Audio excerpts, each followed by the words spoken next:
নমস্কার, ই নিউজ ভারত এবং খবরাখবরের পক্ষ থেকে এই মুহূর্তে আমরা দাঁড়িয়েছি বালিগঞ্জের ভারত সেবাশ্রম সংঘে। আমার সঙ্গে রয়েছেন মহারাজ কার্তিক মহারাজ।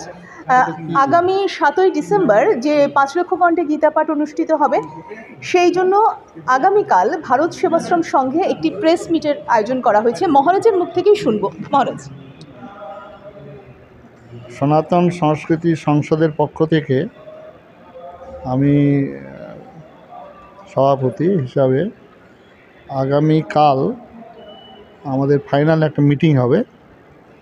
মিটিংয়ে পূজ্য জ্ঞানানন্দ স্বামীজি আসছেন। এবারকার যে 5 লক্ষ কণ্ঠে গীতাপাঠের আয়োজন করা হয়েছে আগামী 7ই ডিসেম্বর, তিনি আমাদের প্রেসিডেন্ট হয়েছেন।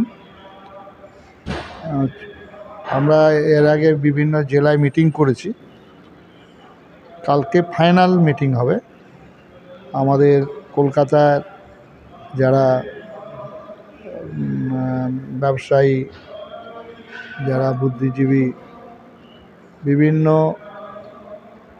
রাজনৈতিক দলমত নির্বিশেষে আমরা সবাইকে আহ্বান জানিয়েছি আমাদের এই প্রোগ্রামের অংশগ্রহণ করার জন্য।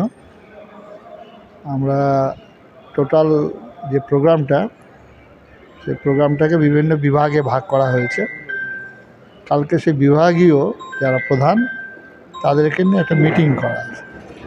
সেই মিটিংয়ে সবার উপস্থিতি যেমন বলছি, সেই সঙ্গে আমাদের বিভিন্ন যারা সংবাদ আছেন, মিডিয়া বন্ধু, তাদেরকেও আমরা আহ্বান জানাচ্ছি আসার জন্য, অংশগ্রহণ করার জন্য।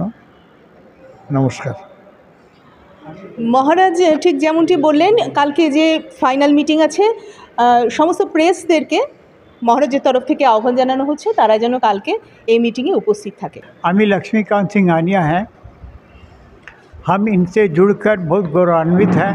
I am proud of all them and माने एखाने यहाँ पर इतना जो हिंदू संस्कृति का और हिंदू के सम्मान का जो बात हो रहा है, वो उससे हम लोग बहुत अच्छा फील कर रहे हैं कि यहाँ पर स्वामी जी हमारे साथ हैं और हम लोगों को बढ़ावा दे रहे हैं।